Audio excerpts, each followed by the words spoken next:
All right. Hey, good evening, everybody. Welcome to The Unstoppable Singer. My name is Danielle Tucker. I am a singer, a vocal coach, and a lead singer with the Mighty Untouchables Band. And I produced and hosted the Pandemic Proof Singer Summit 1 and 2, and recently produced and hosted the Unstoppable Singer Summit. What you're watching right now is the Unstoppable Singer live stream and podcast. It's a live interview style show where I follow the lives of real professional singers. And these singers have made incredible achievements in their lives and careers. And we're going to be covering everything from voice work, making money, booking gigs, songwriting, recording, session work, and more. We're just kind of pulling back the curtain on the industry and taking a look and sharing what we have all been through. With everything we have been through in the past couple of years, we're going to really have a strong focus on going from surviving to thriving. And we're working on safeguarding our careers, building strong bodies, minds, and open hearts. So if this sounds like something for you, please stick around. I have an incredible guest tonight. It is Felice Hernandez. Let me give her a proper introduction here. She is a Los Angeles native. She grew up loving the diverse musical opportunities that the big city life brings. And inspired by that diversity, she's become a chameleon of contemporary music, ranging from R&B, rock, pop, and jazz. And as we know, there is no shortage of incredible musicians in Los Angeles, and she's been honored to work with many of them. Her background singer credits include Neil Young, Hilary Duff, Oingo Boingo former members, Kevin Spacey, Michael McDonald, Josh Groban, Alejandro Fernandez, and Pete Escovedo. And television and film credits include Pitch Perfect 2, Battlestar Galactica, the Sarah Connor Chronicles, 90210, the Latin Grammys, American Music Awards, MTV TRL, Don't Forget the Lyrics, Disney Junior's Elena of Avaloir, Madagascar, A Little Wild, What We Do in the Shadows, and Lin-Manuel Miranda's hit songs on Disney's recent animated feature, Encanto. So we are so honored to have you here, Felice. How are you? I'm good. Thank you. It is so great to see you again. Good to see you too. Yeah. Yeah. We're long overdue for a lunch date too. It's like, well, it's hard enough to coordinate things like when you're in town, but when we're slightly out of town, we live about 2 hours from one another. So it's that much Right. harder to coordinate. And then with families and all that too.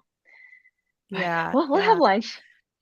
Yeah. Yes, we'll make it happen really soon. Yeah. Gosh, we have so much to talk about. You're involved in so many different things that I absolutely love. And I'm really super excited to talk to you because you have spoken at the summits and have been just like a wealth of knowledge to the singing community, just as a whole with the Empowered Singer workshops. I definitely want to talk, a lot about that. But just your journey as a singer is just so inspiring. And I know that you've got probably a million stories that you can share with us. But let's just back up a little bit and kind of start from the beginning. Tell us more about you, how you got your start, and what your journey into singing was like. Well, I would say I started later than a lot of people do. I think a lot of people know they're going to be a singer when they're young, like a kid, and they're taking Right. lessons when they're in high school or they're singing in choir and then they go off to music school and they do all that thing. I didn't do it that way. I always knew I wanted to sing, but I was too shy to do it. Which is really funny because my father's a professional musician too. He plays guitar and he's been a band leader for corporate events and things like forever. So I've always been around it. But yeah, I was really shy about it. It wasn't until my senior year in high school that I kind of got up the guts because I figured, well, I'm graduating. So if everybody laughs, big deal, right? So I auditioned for the high school production of Grease and I landed the part of Rizzo. And so she has two Wow. solos. So that was like, people were like, oh, she sings. I was known as a dancer all my life. Okay. When I was a little kid, I was pigeon-toed. So mom enrolled me in ballet to fix my feet. And so I was like the star as the dancer, captain of the drill team, cheerleader, all that kind of stuff. So when I came out and sang, everybody's like, well, where'd that come from? But it was validation that I was good. I figured, well, I must be good enough, that kind of thing. Yet I still didn't pursue it as a career or major in college. When I went off to college, I went to Loyola Marymount here in LA, and I was just always the good student. And Mhm. what do? You go to school. If you have good grades, you go to school. What to be? I had no idea. Just went. Mm. But I always liked music, and I had a boyfriend at the time, and we were making our own original stuff, doing like house music in the 90s, you know. Yeah. So we were having Yep. fun doing that, and we thought, maybe we'd get a record deal or something just on our own, but college was not a path for that. I was just going to college because you're supposed to go. But had I not gone to college, I probably would not have become a full-time singer, which is very strange. The summer before my senior year, I decided to do some internships and work for music-related companies because I'm thinking, well, I'm gonna be graduating college pretty soon, and I need to get a job. Well, I'll work in entertainment. That's what Mhm. I'm interested in. That's what I like. So I interned at like different places, like a music management company. I interned at Rhino Records. I interned at a nightclub called R&B Live. Just a bunch of things, just to learn a little bit about the business. I wasn't really learning anything. I was just making Xerox copies and whatnot. But at the management company where at the management company where I was working, I was answering the phones, and we managed a few bands that were signed. And one of the newer bands that we had signed to Epic Records was a local band here called Cecilia Noel and the Wild Clams. This was a big who's who of the music industry, and they would play every Monday night at the Baked Potato in North Hollywood, which, if anybody's been to LA or knows LA, that's like the place where all the heavy hitter jazz players play. That's like Mhm. it's a tiny little club, not glamorous at all, but that's where the best people go and play all the time. I didn't know that at the time. I was just in college, and I used to go and watch her and her band, and it was basically Cecilia had this big Latin band. It was a Latin funk band. Imagine like Celia Cruz meets Tina Turner meets Tower Power. Just this Nice. big high energy thing. And she had backup dancers, singers, and they sang, and they had all this choreography. And I loved that band so much. I heard about them because of my internship I was doing. And so I would go every Monday night to watch it. Every Monday night. I was total fangirling. And working in the offices, the phone rang one time, and she calls in a panic, Felice, Stacy, one of my backup singers, she landed the Janet Jackson tour. I don't have anybody. And I was thinking to myself, well, gosh, I said, Cecilia, I've seen your show a bunch of times. I know your choreography. I've heard your Oh, songs. I'm pretty wow. good with harmony. I'm like, if you need me to help you out, I'm happy to help you out, Um, and long story short, I'll condense it, but she ended up saying yes about 6 months later. And she brought me in, Okay. and it was literally like a last minute call, like the day of. And I was sick, and my car was in the shop, and at the time I was on Christmas break at my parents' house, about 40 miles from the club. And she says, I need you to be Mhm. there and learn everything and get together with the other singers, and we got to get on stage and perform. Anyway, total like the dream call. It's the whole thing where what do they call it? Opportunity and preparedness meet, Uh, yes. that thing. Okay. Right, that thing. So I know what you mean. that thing, yeah. Luck, right? What they call luck. Yes. Yeah. So so I was, excited but panicked, and there was a lot of Spanish, and I'm not a Spanish native speaker. I took it in school, but it's not really my Mhm. thing. But so I had to work on the Spanish all that day. I was cramming it, learning it all. Just I really wanted to make a good impression. So I went that night. I did the gig, nailed it, and I also lost my voice at the end of the night because I was sick and I didn't know how to sing properly. But it Mhm. was like I was so excited. But it ended up being a steady gig for me. I ended up being in the band every week. And little did I know that the people that were in her band were working touring people. Everybody was a Mhm. who's who of the touring world, and session stuff. When there was just more like session musicians, I think at that time, it just seemed like it was more of a thing. So I didn't know that I was like on stage every week with these like legendary people in the band. Yeah. Yeah. So what was beautiful about that, for me, it was just fun because I was excited to be singing professionally. I was making club night. I think she literally paid me $30 a night, Yeah. cash, right? Sweet. I was thrilled. I'm like, yeah, I'm making money. I was like so excited. I'm in college, So I was excited to have this weekly thing, and to be singing with a band that I was a fan of. but the best thing about it was that I was learning professionalism from the top people. So it's not like I started in like some garage band and had to work my way up and learn about professionalism. I kind of just got like the whole crash course in it by being in that group. I Mhm. saw how everybody learned everything that quick. That it was just very, you know, be on time, learn your stuff, go, go, go.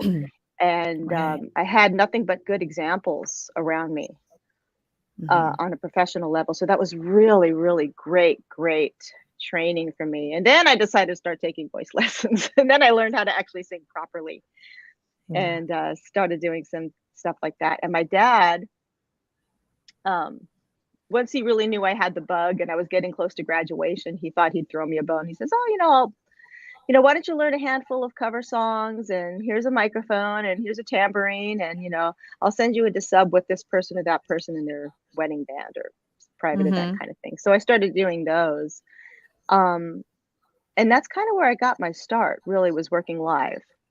Mhm. Um, but yeah, it kind of fell into my lap. Had I not gone to college, had I not interned, I wouldn't have known about this group, and I probably would have been still like, making house music in the garage with my boyfriend at the time. Right. Probably would have been Right, probably and would have had been you married and like, yeah. exactly, and had you not had the wherewithal to throw your hat in the ring at the moment when she, said she needed somebody that night, I mean, so many of us just would not say anything, if, maybe knowing you lacked at least like, a ton of experience going into a situation like that. But I always am so fascinated with people's stories, how, one small moment in time, one brief moment in time when you have the courage enough to Yeah. say something or take some sort of an action, and then to see how the whole story, ultimately unfolds, I just think it's incredible. I love that so much. Yeah, I've told this story so many times, but I love it because it was, I think it's maybe like when you're young and you just don't know any better. So you go, "Oh Mhm. yeah, I could do that, right?" Yes. There were so many things. I didn't know how to blend in backgrounds with people. Like I didn't know what that even meant. And so I probably wasn't even very good. I'm sure I got the gig mostly just because I had all the dance moves down and I knew Mhm. at least the form of the song. And I could hop on any harmony part. I was kind of like the wild card. So I would be switching around. They had rotating people in the band because everybody was leaving for tour for this, for that. Um, so I was really versatile and adaptable. Mhm. And I think my natural harmony ear just came from living in a house where, music was all around, and dad's a musician. And like when I was a little kid, we were on tour in the VW Mhm. bus and he was driving around with his show band. And so I always had it there. I always heard it. Yeah. So it wasn't hard. Um, Yeah. so Such a yeah. such a great asset to have. Yeah. And you mentioned, not knowing any better because of, Yeah. the age you were at, or where you were at. I always look back on my career much earlier on, and I'm so grateful for my naivete. Is that how you say it? Yeah. Or just how little I knew because of the things that I had the boldness to do, like Yeah. calling to try to book certain gigs or like land certain opportunities and roles. And now, so many years into it, knowing what I now know, thinking back, like, God, I'm so glad I didn't know back then what I know now, because I wouldn't have done those things. And it's so great for you having been in that situation. You were working with these really heavy hitters unbeknownst to you. Had you been informed or had that really meant something to you at the time, you may not have been in that, like, I'm just having a great time mindset, being moldable, being Yeah. just making true like friendship connections and everything. Because I think when we get too much knowledge under our belts, then we start losing our ability to absorb or be directable, or we get a little too much in our head, a little too calculating about what we want out of relationships and everything. And so it was just great that you just didn't know, you were having fun, and that's probably why they just loved you and wanted to work with you. I find that the people I like to work with the most are the people who find the joy in the work. Yes. Yeah. So like that, I think enthusiasm is very contagious. If Mhm. somebody's really excited about something, you feel their energy and their excitement, and then you get excited too. And Yeah. I was excited as all hell to be in there. Like, oh, I could like, okay, I could die now. That's basically where I was at that time. Like, okay, that's it. Um, Yeah. that seemed like the be all end all to me just by doing that little weekly club gig. Then of course you start setting these other goals for yourself as you learn and grow. But Mhm. yeah, there's a lot to say about enthusiasm, and I would much rather hire someone who's excited to be there for the job than someone Mhm. who's really talented, really qualified, but they're kind of like, yeah, another day at the office. I'm not Right. interested in those kind of people so much. I Yeah. Oh. I'll say this over and over again, like nothing ticks me off more than being on a job and there's somebody in the group that's going, "Oh yeah, another day at the office, or I got to play brick house again, or those people need to shut the Yeah. heck up, cuz I'm sorry. You could be sitting in an office somewhere if you want to. Somebody else would love to be in your place, buddy. Oh my gosh. I don't want to hear you talking like Preach. that. Be Yeah. grateful, please. I mean, if you're Mhm. not, then you're not in it, or you lost touch somewhere, or I'm a jazzer and I'm too good to be playing this, or whatever it is. It's like, no, no, no. You accepted the Yeah. job. Now go in and do Mhm. it well, and do it like you actually want to be there. Yes. That's Oh, really man. my big soapbox thing for me. I really don't want to hear a complainer unless something really horribly happens. But I know how blessed I am to do this for a living, Mhm. and I'm not going to complain about stuff. I'm not. Yeah. You know I might not be necessarily super excited about this thing or that thing. Sometimes it feels like old hat, but I still walk away going, heck, there's my check, Mhm. and I have lots of time to raise my kids and see my family and, work out and all the things I want to do. I mean, like I have the time to do it because I take these things. And sometimes, they're not the glamorous things. Sometimes they are super glamorous. Yeah. But I'm always grateful for them. They're just Yeah. we're really blessed to do what we do. We truly, truly are. I am a Yeah. 1,000% behind all of that. And really what we do as creatives, as performers, when we're in a group situation, which is most of the time, whether you're in the recording studio, whether you're on stage with a band or songwriting, doing whatever it is that you're doing, it's a vibe. Everything is a vibe. It's about, the Hmm. chemistry that you hold with everybody around you, and knowing when you're in that situation where you're all working as a team, you're all Yeah. enjoying what you're doing together, that it's not even completely just about selling your performance, but the fact that you're having this like collective experience together and you're all loving it. And when there's that one person or two people or whatever that Yeah. have just become so jaded about doing this, it is, we all have our moments. I mean, I get that. Yeah. When you do it full time like this, I mean, there are those moments when you kind of feel like it's feeling like a little bit of a grind. So we all have our moments, but when that's just your deal, when you bring that along with you, man, it's just that is so difficult to deal with, and really you have to have that perspective that you're doing, look what you do for a living. Come on. I know. You're I not know. there's Yeah. so I mean, many worse situations. yeah. I mean, granted, there's always that horrible band leader that you accept a job with, or something. You go, oh gosh, they're just so miserable. And sometimes, okay, Yeah. fine. But I also had Yes. this conversation with somebody that's like, sometimes when you're on a job and the conditions aren't that great, you tend to find that like all the other people that are on that job with you are the most beautiful people. Yeah. Because um I don't know, they're nice enough to take it. Or I don't know. What was I actually want to say? It's kind of like being in the trenches in the army or something. When you're going through something that's challenging or Mhm. long and grueling, maybe you have a long day, a 12-hour day, whether the conditions are good or not. You Mhm. spend that much time with a group of people, you really do bond and you get to know one another and, you know your place as a team, your place in the team.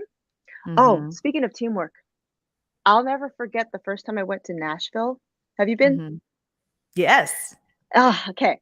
So, I went to Nashville, I don't know, 6 years ago, 7 years ago? I can't remember. Um, and we went to see a group called the Time Jumpers. They play on Monday nights. It was almost like that Monday night thing that I was doing, Mhm. but, basically all these great session people all together, and it was probably about 12 people on stage, and Vince Gill was part of the group as well. Mhm. And you saw how every person on that stage knew their place. Mm. They knew what they had to bring. They knew when to shine. They knew when to hold back. They knew when to let somebody else solo and let them do their thing. Like, there was never a volume issue in this place. Mhm. Everybody not only played their instrument, but they all sang lead. Fantastic, like, every single one, and I watched this whole thing going, "This is so ideal to me," like, people who really you could tell they care about the show, they care about the other members, maybe it's kinda like that Southern politeness that just kind of infiltrates the whole culture, I'm Mhm. not sure, Yeah. um, but, really gracious, you could just see it and you heard it in the music. Every song Mm. they played that night, the audience was just hushed, you didn't talk. You hardly Yeah. sucked on your drink 'cause it was like, "I'm gonna make noise," like, 'cause it was just you just respected what they were doing so much, and you knew how much care went into that. Even though it was just one night, I'm sure the next day they're all making lots of money working on records, but that Monday night, they're just doing this show at a club, and they did it beautifully, and I'll never forget that. That was really something I think the people in Los Angeles would learn from, 'cause that was really Yeah. great, you know? That is a beautiful thing. We have, Yeah. Gussie Miller in the comments, and he's saying, "That's because Nashville musicians listen." That's Yeah. a very important quality to have as a musician is listening. What's up, Gussie?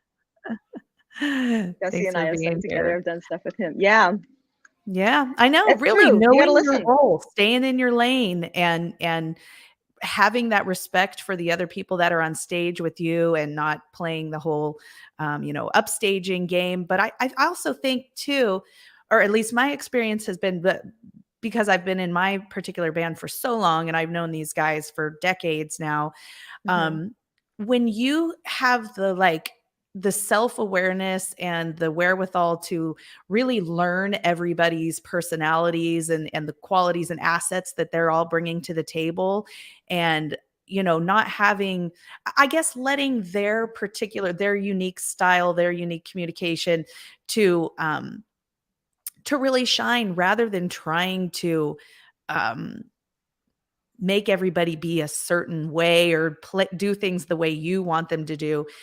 Because all I can say is Mhm. the group, the group I'm in is very successful. We all love each other. We have great chemistry, and that really shines through on stage.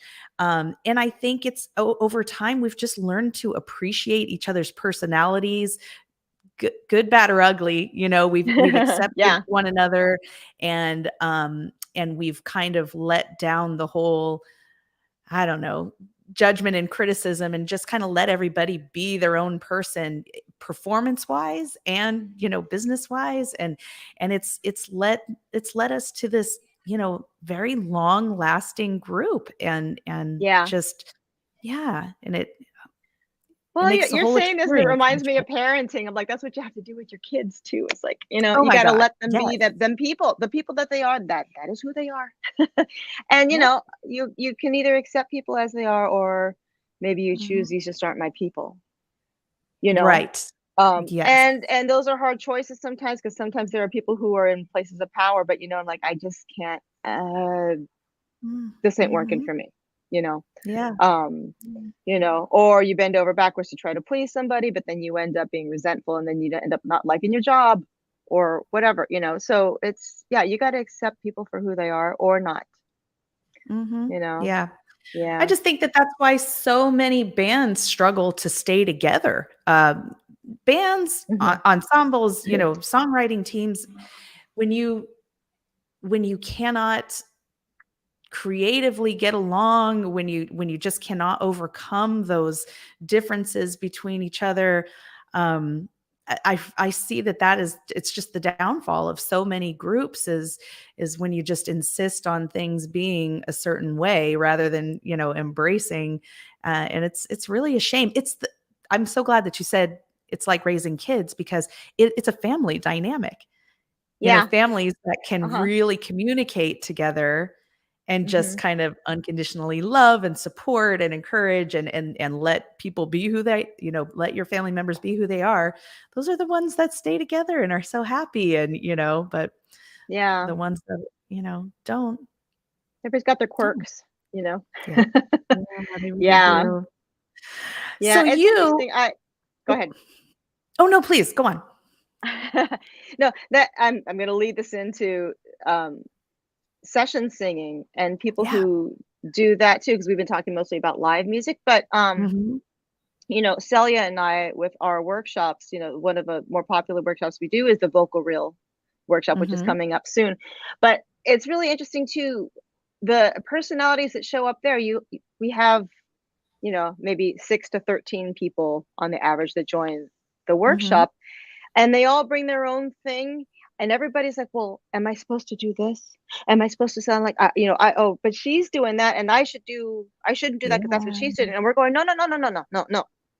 You do you, Yeah. or push out and try some things that you've wanted to do and see if it works, but don't get wrapped up in the shoulds Mm. or in the people pleasing Mhm. thing of what you think, you know, or they'll often ask, you know, well, what are people asking for? What kind of stuff do people want? I said, well, it's not about that Mm. at all. Yeah. You know, if you try to do that, you know, just bring your unique brand and see where it fits, Yeah. you know. And so we really, it's a beautiful thing when we're doing the classes and people are bringing in their assignments and we're hearing what everybody has to bring to the table. We could have two jazz singers in the class, two R&B singers in the class, and they'll bring in song after song after song, week after week. And I'll have to say, I would not pit them against each other at all, because they're not the same. Right. They're not the same just because they fall under the same umbrella of genre or something. Oh, there's so much difference between Yeah. singers, and I really think everybody's got their unique brand. So I'm probably getting ahead and thinking people know what I'm talking about, but I'm just kind of going back to the whole point of authenticity and just Yes. accepting, Yeah. you know, people and the things that they are or what they can or cannot do, their limitations or their strengths, all Mhm. those things, you know. Some people are really good at singing background and they can't do lead. Fine, Yeah. you know. Doesn't mean you're a bad singer. You're really good at blending in a group. Mhm. That's where you Yep. fit, you know. Learning those things, learning those things about you, and Mhm. yeah, I absolutely love it. I love what you do with the empowered singer. So I definitely want to Thank jump into you. that right now and talk more about that, because just, you know, everything that you just said, this is why what you do is so important. And when I don't know, years ago, learned about your workshops and everything, I fell in love with it. It's so in alignment with, you know, what my mission is in the singing community as well, Yeah. that it, there's so many incredible professional lessons to be learned and skills that are so easy to acquire, but if we don't as a community share those things with one another and empower each other with one another, not, you know, Mhm. so many people who are such great talents will never get that opportunity. So tell us about the empowered singer workshops, what they are, and how singers can get involved in them. Okay, so Empowered Singer Workshops, I formed it with my friend Celia Chavez, who's a fantastic singer and engineer and songwriter and all these kinds of things, touring singer. We formed this together because with the same mission like you, it's like, oh, me personally, it's always been about like the the chick singer who doesn't know how to plug in her mic, who doesn't know how to tell the sound guy what she wants, who doesn't, Yep. these stereotypes that have been placed on singers. Mhm. Um, I'm sure there are plenty of singers who are like that, but unless you help somebody know any better, you know, I don't like, okay, I don't like relying on other people to do something for me or have to wait on other people because I tend to be impatient. So Mhm. I'm very DIY. And so I feel like there's no reason why singers can't produce their own tracks. There's no reason why singers can't negotiate their own contracts. There's no reason why singers, you know, can just be on stage and like, okay, like we teach percussion, hand percussion, how to play a tambourine. Nobody teaches you how to play a tambourine. Nope. Nobody shows you how to play a shaker. And what the stereotype is there is, you know, the guys in the band or girls in the band will be like, uh-oh, here comes the singer. She's got a shaker in her hand. Plug your ears. And Uh, I'm like, no, no, no, no, no. Let's fix, can we fix that? Let's fix that. Right. yeah.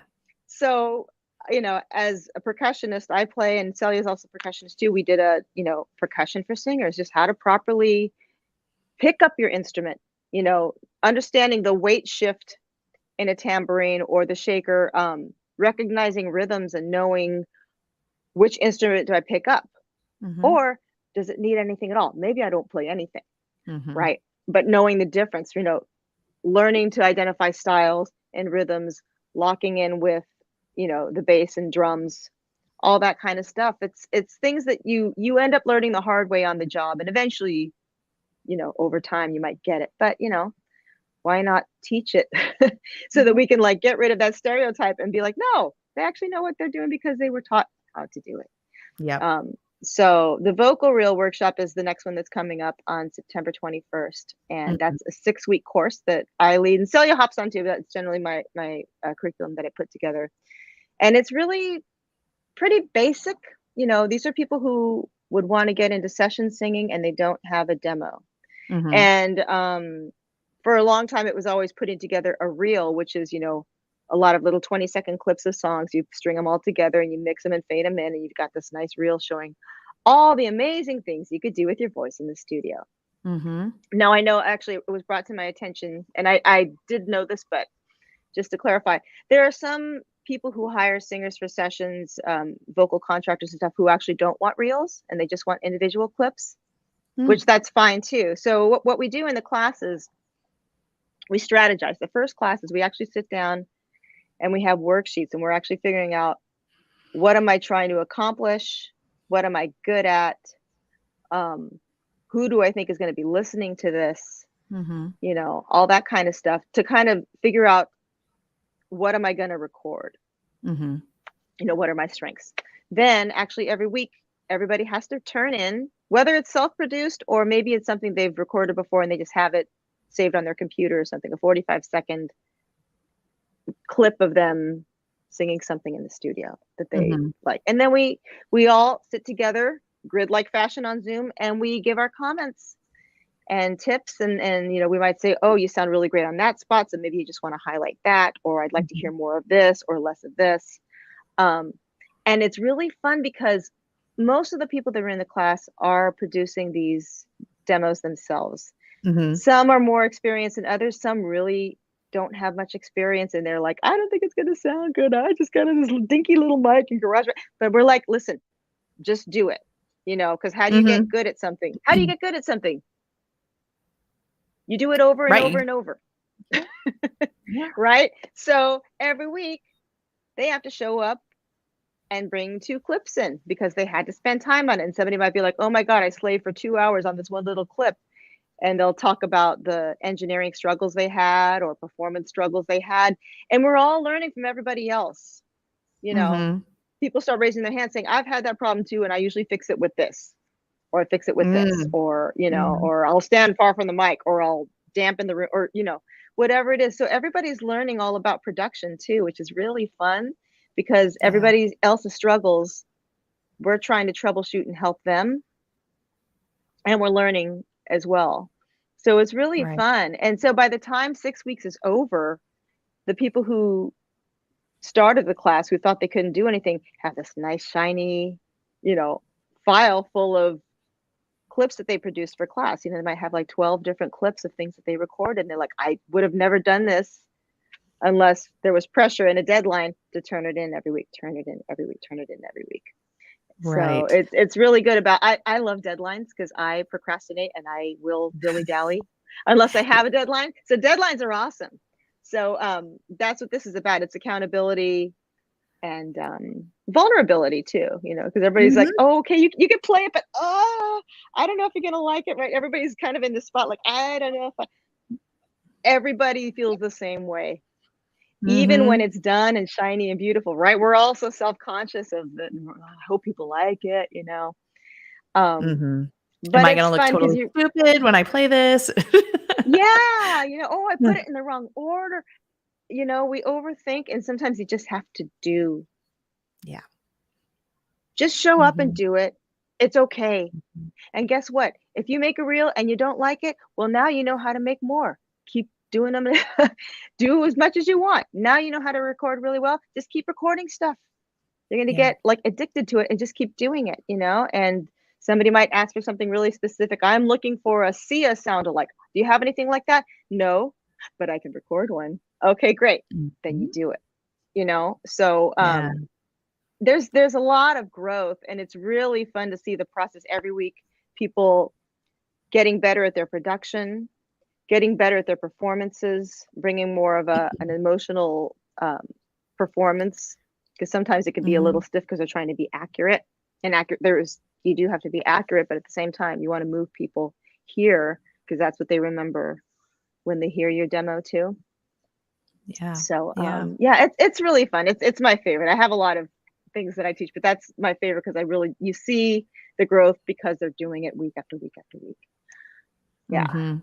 it's Yeah. Oh, man. Thank you for doing the work that you do. It is so important. I mean, talk about, just I'm so glad that you use the title empowered singer because that really is what it takes to become good, successful in this business and have longevity is taking total responsibility for your Mhm. career and not, again, not relying on everyone around you. There's definitely a time and a place for that because, you know, when you have the opportunity to work with people who are experts in, I don't know, engineering, Yeah. whatever, you know, that's great.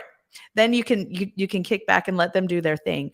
But in the meantime, um, you've got to equip yourself in every way possible so that you can speak the language of the people that are around you, so Mhm. that you Mhm. can um, be equipped enough or knowledgeable enough to make good decisions for yourself, Yeah. you know, negotiating money for yourself, learning to communicate with other professionals, other people who can hire you, and you go through all of that. You offer so many different classes. Give us a rundown of what some of the different classes are that you've offered. Let's see. We have done Cover Band 101, which is just for people who have never done cover bands and they just kind of don't know the protocol, Mhm. what kind of attire they should have, gear they should have, song lists, all the things, you know, all the things they don't tell you. You find out you did it wrong on the job. You know, you don't eat the Right. food and all When the you things, never get parts of, called again ever.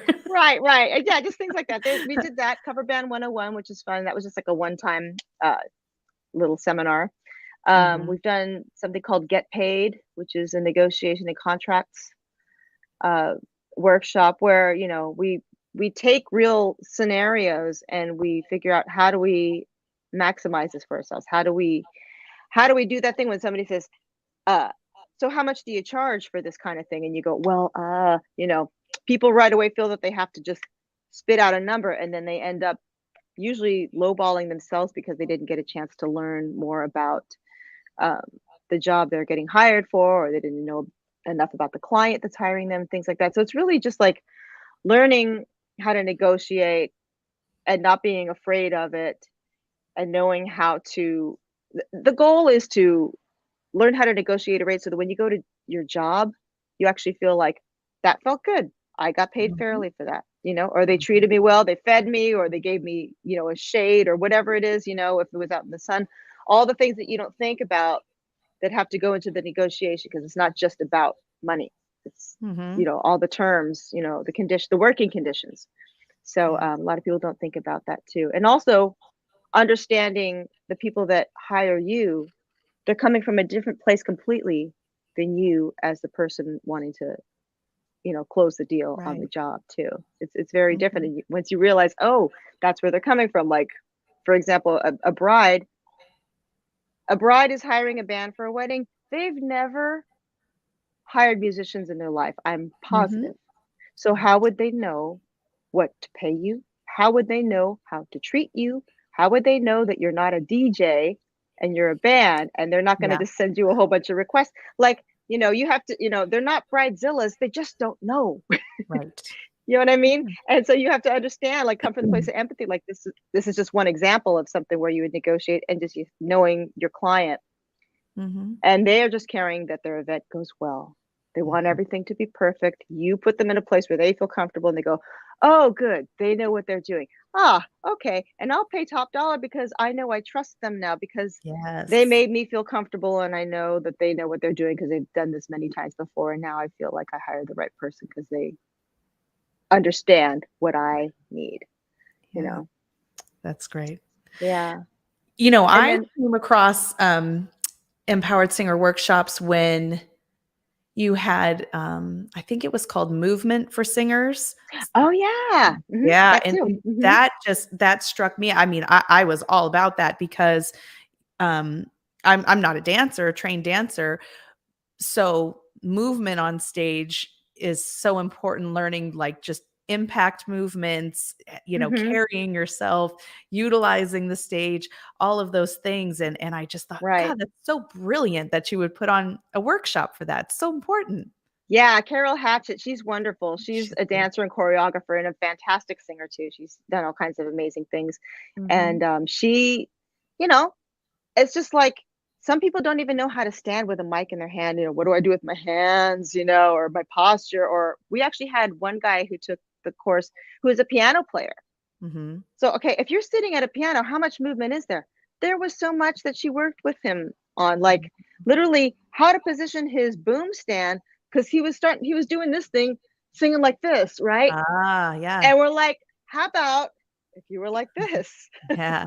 I mean, it was such a simple thing, but like there's so many little awkward things that can be fixed, or you just little minor changes of just what to do with your hands or your foot, or where your eyes go or whatever, that Mhm. all adds to the way you carry yourself on stage. So she's great with that. Yeah. Yeah, Mhm. she's amazing. Well, I do. I just love it. Empowered Singer Workshops. What's the website address? Empoweredsingerworkshops.com. Oh, can I put chat stuff in there? Let me Yeah, see. absolutely. Please do. I'm gonna put a link to our vocal reel, which is coming up on the 21st. Mhm. So we are doing a discount if you sign up by Monday for this one. So you save some money by that. Let me see. Yes. We are on Instagram. While you're typing it out, I'm gonna give a shout out to Chuck Phillips, who's in the audience Hey, right now Chuck. in the chat. How's it Yeah, yeah. going? What's up? I saw him all weekend long. He's a phenomenal sax player, Oh yeah, and definitely. we had a big 3-day 3 back to back, but it was fun. We had a Oh great weekend. wow. Yeah. Oh, we're on TikTok now. We're Oh, finally on yeah? TikTok. Let me see. ESW, I think, if I remember. Los Angeles. I think that's us on TikTok. So Okay. yeah, I know we're getting on board with the the technology now. And we're on Facebook as well. Also check out Singer Friends LA Oh, yeah, on talk about Facebook. that. So I formed that a long time ago. Gosh, I don't even know how long. But it's basically a Facebook group for singers to hop on and to either find subs for your gigs or to ask for advice. Workshops, we post about the workshops there as well. But it's really a place to just get any kind of help you need. Mhm. And there's about 4,000 plus members on there now. Yeah. And it's just a great resource. People will post looking for singers for session work, union work. If you're SAG-AFTRA, there are union jobs that get posted there sometimes, because sometimes they're looking for something really specific. It's not a place for self promotion, but you can go on there and ask away anything you want, and everybody is always so helpful. And Yeah. they can recommend. So I'm looking for an accompanist for this weekend. Help, somebody Mhm. will add in the That comments. is So yeah. absolutely my favorite Facebook group that I am a part of on all of Facebook. It's invaluable. And you've got singers of all levels on there, but you've Mhm. got some really heavy hitters that Oh are yeah. in that group and speak up all the time and are so, so helpful and just Yeah. yeah, it's definitely I can't recommend your group enough. It's Thank incredible. you. Yeah. Yeah. So, okay, let me grab that before I forget to throw that in the chat too. I know my So, Felice, what projects have you recently been involved with or have maybe coming up? Just some cool, gigs that you've done recently that you can talk What about. am I up to lately? Labor Day weekend was pretty busy. Worked with a corporate band with an outdoor concert on Saturday night, which was a lot of fun. And there were three of us female singers up front, two male singers. It was a really huge amphitheater with thousands of Mm, people. Super fun. We did that on Saturday. There's a Steely Dan tribute band that I work with, which I love, love, love so much. I've been with them for 20 years. oh, Steely wow. Dan's my favorite band, Yeah. just so you know. And the harmonies are intricate, and it's an 11-piece band, and Oh, we wow. don't skimp on anything because we want to play the music really true to the music. You better So, if you're doing Steely Dan. oh yeah, yeah, yeah, totally. Yeah, so we've been doing that. We did a concert in Hermosa Beach down at the pier. Really Mhm. great on the sand. It was really fun. What else? I don't know, just a little of everything. Yeah. But Empowered Singer Workshops kind of took a break for a while just because some different changes with life and all that kind of stuff. But Mhm. we are going to have a 4-year anniversary party. We just have to plan when we're going to do that. We had a first-year anniversary party, which was really fun. Mhm. But then COVID happened and all that. But we really like to see people in person. So we'll do something and we'll have a cake and all that. Yeah. So that'll be fun too. Yeah. I wanna cruise out for that one. Oh yeah, totally. That would be amazing. Yeah. Yes, Tell yes. me about, your experience with Encanto. How did that come along for you, and what was the experience like? It's so funny how those things come because, you just get a phone call from someone that you know. A singer I know that I've known for a really long time, Antonio Sol. He's done stuff with Dancing with the Stars, and I think he did Coco and all these things like that, all Mhm. kinds of things. Um, he called me last summer, and he says, "Hey, do your kids sing?" I'm like, "My daughter does. My son, yeah, he could." He's like, "He sings, right?" I'm like, "I guess. Why?" "Oh, there's a Disney movie, and it's a Lin-Manuel Miranda thing, and we need some Latino kids for the kids choir. Do you think they could do it?" Let me ask. "Hey, kids, can you do it?" "Yeah." "Yes, they can Yeah. do it." "Okay." So, and he says, "Don't worry, I'll get you too." I'm like, "You're calling my kids first, right?" So he calls the kids first, and then maybe like a week or two later, he called me and says, "We're putting together the choir." Um, for Encanto. And when you get these calls, you don't know who is going to be there. You don't really know what Mhm. you're going to sing usually, or anything. They just said we were going to be on the Fox studio lot the first day. It was 2 days of work. Mhm. And there were two choirs. I was not part of the second choir. One choir was for all of the Lin-Manuel Miranda songs for Encanto. That I was in that one. Then there was Mhm. another choir that was put together by another contractor for Jermaine Franco's the score of Encanto. Mm. So, Mhm. not the pop songs, but just the all the oohs and ahs and all Right. that kind of stuff. So there was another choir for that.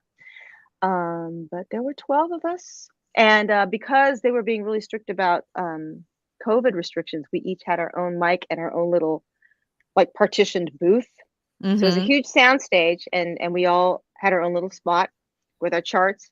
We were lucky enough to get demo recordings the night before. So we got to Mm. hear it a little bit, but Mhm. not that much time really to prepare or anything. So we were reading. Mm. So I was the alto. There were three altos. So three of everything. Three altos, three sopranos, three baritones, three tenors. But yeah, it was really cool. I mean, you just get there, and the music director, I thought we maybe would see Lin-Manuel Miranda. He was not there, but his right-hand man was there. Mhm. Kurt Crowley is his name. So he was there with the piano just directing and guiding us through all the songs. Bruno, all the songs that were on that soundtrack. Yeah. It was really neat, and it's neat too because that was the first time I had done an animated spot. Mhm. So, you actually get to see, on screen the animation, the characters, and you're singing along to that. But, they're still in their rough draft form. They're not finished yet. So it's really neat to see the behind the scenes of Mm. this animated movie still in like pencil sketches, some of them, and some of them are just kind of pixelated, not really like finished. So it's very Mhm. cool to see the Yeah. process. How Yeah. exciting. That is And so you do cool. these things, you don't know it's gonna be a big hit movie or not. You just it's Right. Disney, and that's good enough for me. That was great, and it It's was a good really fun, sign. and I was happy that the kids got to do it. It was really great for them. And then next thing we know, top 40 radio is playing We Don't Talk About Bruno. I'm like, they're playing us on Kiss FM. That's wild. So That is yeah, wild. yeah, it was really, But really cool. And that's how these things happen. It's somebody I knew who I hadn't talked to in years, mhm. but he thought of me and knew that I had kids, and there we go. I mean, that's really how, they always say it's who you know. It's who you know. Right. You don't sign up for things. There aren't job listings. Every once in a while on Singer Friends it will be, but not that often. It's Right. it's people that you know, and you being front of mind for something. Um, Mhm. they know you, they like you as a person, they're it's important that they know you not just because of your voice, but they actually know you on a personal level too, because you're going to want to hire people that you like, just like you were saying, the whole vibe thing. Yeah. you It's so know true. they're going to Yeah. hire people that they like and respect, and they trust. They know you're going to be on time. Mhm. You're not going to show up, making excuses for this or that, or making demands. You just show up grateful to work, Mhm. and you're paying attention, and you're watching the director, and you're really just, the whole listening thing, like there's like Gussie was saying about in Nashville. You're paying attention to your people around you. You're paying attention to the conductor. You're making notes on your charts, Yeah. you know and you're showing up warmed up and hydrated, and you do your job, at your very best, and give it all the feeling that you're supposed to give it. And Yeah. yeah, it's really That's great when great. those things come along. I don't get to do them all the time, but they happen, once or twice a year, and those are fun. Yeah. Oh, Yeah. amazing. You Yeah. are such a wealth of knowledge, and I am so grateful to have come across you and Oh, your workshops a few years ago. And I just really, again, as we wrap up here, want to acknowledge the work that you have done and everything that you contribute to the singing community. It's just completely invaluable, and I am so grateful. I'm so grateful that you've been willing to speak at the summit, oh, and it's so we'll be fun. I having love it. we'll have another one coming up in May, and you Woohoo. will be obviously at the top of my list to call in for that. And I just thank you for your time tonight and your willingness to come on and um, talk with me. This is obviously it's a live stream right now, but we are going to podcast now too. So all 3 seasons of the Unstoppable Singer are going to be loaded to every major streaming platform. So I'm super excited. I'll talk more Excellent. about that in the coming weeks when that's ready to go. But just want to thank you for being a part of it. And I owe Yeah. you lunch really soon. I really want us to get We owe together each and other do that. lunch. Yeah, we'll Yeah. get lunch for sure. Thank you so much, Danielle. It's a pleasure, an honor. Great. Oh, Yes. okay. Great to talk to you. Have a wonderful week. Thank you to everybody who watched and listened. Um, we'll be back here next week at the same time with some more great singers. So, everyone, have a wonderful night. Take care. Thank you.